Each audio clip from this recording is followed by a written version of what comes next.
ကိုကြီးတဲ့အဲ့နေရာကအင်ဂျင်ဝိုင်းယူနေလို့တဲ့ဘယ်လိုလုပ်ရမလဲတဲ့အမြင်အားပေးနေပါတယ်တဲ့ပိုတိုဆိုပြီးတော့သူဓာတ်ပုံလေးပို့ထားတယ်ကျွန်တော်ဓာတ်ပုံကြည့်လိုက်တဲ့အချိန်မှာကျွန်တော်ဒါကလစ်လက်စကူဘီလာတခုပေါ့နော်သူကအင်ဂျင်ဝိုင်းယူတဲ့နေရာကကျွန်တော်နောက်ကကရောင်းအောင်ပေါ့နော်ဂီယာဘောက်အောင်လို့လည်းခေါ်ပါတယ်ပင်နီယန်3ဆင့်ပါတယ်ပေါ့အဲ့အောင်ရဲ့အောက်ကနေအင်ဂျင်ဝိုင်းထွက်နေတဲ့ဓာတ်ပုံလေးကျွန်တော်တွေ့ရပါတယ်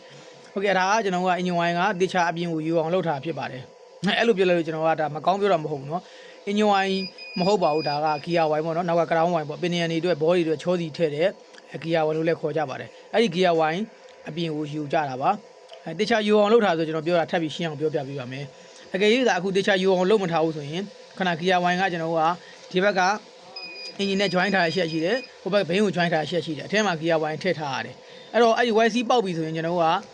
ဒီဘက်အတွင်းကိုပေါက်တယ်ဆိုတော့ဂါဗနာဘက်ကိုဝင်လာမယ်ဂါဗနာဘက်ကိုဝင်လာတော့ဆိုင်ငယ်မပြေးဘူးမရှိမယ်တိတ်ပြဿနာမရှိဘူးအကယ်၍ခုနကဘိန်းဘက်ကိုပေါက်ပြီးယူသွားမယ်ဆိုရင်တော့ဘိန်းဘက်မှာဗရိတ်ရှူးရှိတယ်ကျွန်တော်စီးနေနဲ့ပေါက်ခဲ့မယ်ဆိုရင်ဗရိတ်ရှူးကိုခုနဂီယာဝိုင်းဆူသွားခဲ့ရင်ကျွန်တော်တို့အန်ရရှိပါတယ်အဲ့ဒီအတွက်ခုနက DYC ပေါက်ခဲ့ရင်ဘိန်းစီကိုမသွားနဲ့ဒီဘက်ကိုယူပါဆိုပြီးတော့ကျွန်တော်အပေါက်တခြားထည့်ထားပေးတာဖြစ်ပါတယ်အဲ့ဒီပေါက်ကနေအင်ဂျင်ဝိုင်းသို့မဟုတ်ဒါသူကတော့အင်ဂျင်ဝိုင်းထင်တာပေါ့နော်ဂီယာဝိုင်းယူနေခြင်းဖြစ်ပါတယ်အဲ့ဒီအပေါက်လေးပါခြင်းဟာကျွန်တော်တို့ရဲ့အသက်အန္တရာယ်ကိုများစွာကယ်ကျွန်တော်တို့အန္တရာယ်တို့နော်အများစွာ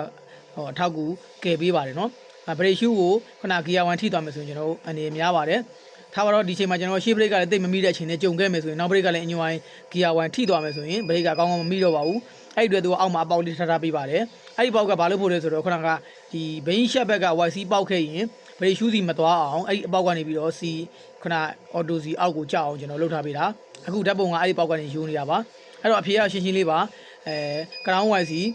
ဒီဘိန်းရှက်ဘက်က YC ပေါက်တာဖြစ်ပါတယ်အဲ့ဒါကဘိန်းဖြုတ်ရမယ်ကျွန်တော်ဒီဘက်ကပတ်တာအုံနေဖြုတ်ရမယ်ခုနဂီယာအောင်နှစ်ချမ်းခွဲရမယ်အထဲမှာ YC ရှိပါတယ်အဲ့ဒီ YC ကိုလဲရမှာဖြစ်ပါတယ်အဲ့ YC လဲလိုက်ရင်ဒါကရောင်းစီယူတဲ့ကိစ္စဒါအဆင်ပြေသွားပါလိမ့်မယ်ဒါပေမဲ့ကျွန်တော်က YC ပေါက်ပြီဆိုရင်ဒီတိုင်းတော့မပေါက်ဘူးပြသူကသူ YC ကနေထိုင်ပေါက်တော့ရှားပါတယ် YC ပေါက်ရတဲ့အဓိကအကြောင်းရင်းကိုကျွန်တော်တခါရေးထည့်ပြောပေးမယ်နော်အဓိက YC ပေါက်တဲ့အကြောင်းရင်းကိုခုနကဘိန်းရှက်ဘက်ကရှက်ဘောတွေခုနကဘေးမှာတန်းပိုင်လဲတန်းဘိုးတွေခြောက်တဲ့တွေ့ဝင်ရိုးကကျွန်တော်ဘိန်းဝင်ရိုးကနဲ့နေတယ်နဲ့နေတဲ့အချိန်မှာကျွန်တော် YC ကိုဟိုဘက်ဒီဘက်ကလန့်ပြီးတော့ YC ပေါက်တာက10စီးပေါက်တယ်ဆိုရင်ကျွန်တော်က8စီး9စီးလောက်ကအဲ့ရှက်နာလို့ရှက်လှုပ်လို့ပေါက်တာများပါတယ်ဒီတိုင်းရှက်ကငြိမ်နေတဲ့အဲ့ YC ပေါက်တဲ့တော်တော်ရှားပါတယ်အဲ့တော့တခါတည်း YC တစ်ခုတည်းမလဲပါနဲ့စစ်ဆေးပါခုနကဂီယာဘောက်ဘောတွေရောခုနဒီကရောင်းပေါ့နော်ကရောင်းဘောတွေရော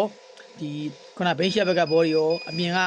တက်ထုတန်းပါနဲ့တန်းဘောတွေရောစစ်ဆေးပြီးတော့လိုတဲ့ဘောတွေရောတခါတည်းလဲစေချင်ပါတယ်ဒါဆိုတော့မိတ်ဆွေညီကူကဒီပြဿနာကိုရှင်းဖို့အတွက်ကျွန်တော်နီလန်းရယူလို့ထင်ပါတယ်ကိုယ်တိုင်လှုပ်ချင်လဲလှုပ်အကယ်၍ workshop တစ်ခုသွားခိုင်းမယ်ဆိုလဲဒါလှုပ်လို့ရပါလိမ့်မယ်အဆင်ပြေပါစေနော်ကျေးဇူးပါ